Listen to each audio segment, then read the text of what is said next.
CM के साथ मंत्रियों की बैठक ऑनलाइन होगी, मतलब कैबिनेट बैठक है ये। हमारा देश डिजिटल इंडिया की मुहिम पर बहुत तेजी से आगे बढ़ रहा है। हम बहुत एडवांस हो रहे हैं। अब हम ऑनलाइन शॉपिंग करते हैं, यूपीआई से पेमेंट करते हैं, सब्जी भी घर बैठे बैठे मंगा लेते हैं। और इसी तरह हर सेक्टर क्या हो रहा है, डिजिटल हो रहा है।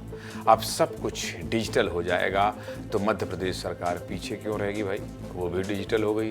पूरी खबर क्या है आपको बता देते हैं। देखिए, मध्य प्रदेश में हर महीने होने वाली कैबिनेट की बैठक में बड़ा बदलाव हुआ है। पहले ये कैबिनेट बैठक ऑफलाइन मोड में होती थी।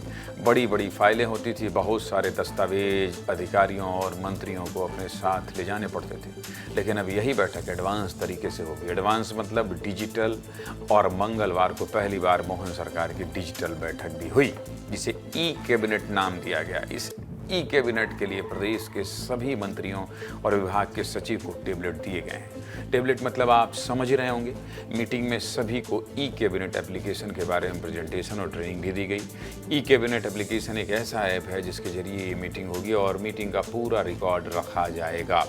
बैठक शुरू करने से पहले सभी मंत्रियों को टेबलेट बांटे गए, जिसके बाद पूरी बैठक ऑनलाइन टेबलेट के जरिए हुई। कुल मिलाकर ई कैबिनेट में कागजी कामकाज कम होगा और जो बैठक होगी सिर्फ ऑनलाइन मोड में ही होगी। लेकिन अब ये ई कैबिनेट एप्लीकेशन क्या है ये आपको बता देता हूँ। देखिए, ई कैबिनेट एप्लीकेशन एक हाईटेक, पेपरलेस और सिक्योर सिस्टम है और इस ऐप के जरिए मंत्री कभी भी कहीं भी अपनी सुविधा के हिसाब से काम की जानकारी ले सकेंगे। इस एप्लीकेशन के शुरू होने से कागज और समय की क्या होगी, बचत होगी। साथ ही पहले की बैठकों में लिए गए फैसलों की लिस्ट भी आसानी से मिल जाएगी। और सबसे बड़ी बात क्या है जानते हैं? सबसे बड़ी बात ये है कि साल 1960 से अब तक जितने भी कैबिनेट के फैसले हुए ये सब इस ऐप में आसानी से मिल जाएंगे। इसके अलावा आज कैबिनेट की बैठक में क्या क्या हुआ और कौन कौन से फैसले लिए गए, रिपोर्ट दिखा देता हूं। देखिए, साल 2026 की पहली मोहन कैबिनेट की बैठक खत्म हो गई है। इस बैठक की खासियत ये रही कि ये मीटिंग डिजिटली हुई। मतलब इस बार बैठक में कोई भी कागजी कार्रवाई नहीं हुई। बैठक में जितने भी मुद्दे थे सारे मुद्दों को डिजिटली प्रेजेंट किया गया। इसके लिए मंत्रियों को टैबलेट भी दिए गए। मोहन कैबिनेट में आज कई बड़े फैसले भी लिए गए। सबसे बड़ा फैसला बुरहानपुर की सिंचाई परियोजना को लेकर रहा। करीब 2000 करोड़ रुपए की लागत से नेपानगर की 29,000 हेक्टेयर जमीन में सिंचाई होगी, जिससे 22,000 आदिवासियों को फायदा होगा। इसके अलावा 795 करोड़ रुपए की लागत से 1000 किलोमीटर से ज्यादा का सड़क निर्माण होगा। साथ ही सड़क विकास प्राधिकरण से 2031 तक सड़कों का निर्माण होता रहेगा।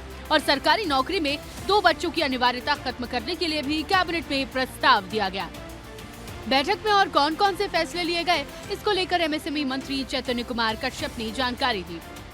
मुख्यमंत्री डॉक्टर मोहन यादव जी के नेतृत्व में जो हमने 2025 का वर्ष उद्योग एवं रोजगार वर्ष के रूप में मनाया है, अब अगला 2026 का इस वर्ष को कृषि उद्योग के, कृषि के विकास के लिए मनाया जाएगा तथा इस तरीके के सारे नवाचार व जनजातीय क्षेत्रों के लिए विशेष रूप से जितने भी प्रकल्प हो सकते हैं उनको हम नई गति दे रहे हैं। कुल मिलाकर मोहन यादव सरकार प्रदेश को विकसित और आत्मनिर्भर बनाने की ओर तेजी से बढ़ रही है। जल्द ही इन फैसलों पर काम शुरू होगा, जिससे किसानों, आदिवासियों और युवाओं को फायदा मिलेगा। ब्यूरो रिपोर्ट, विस्तार न्यूज।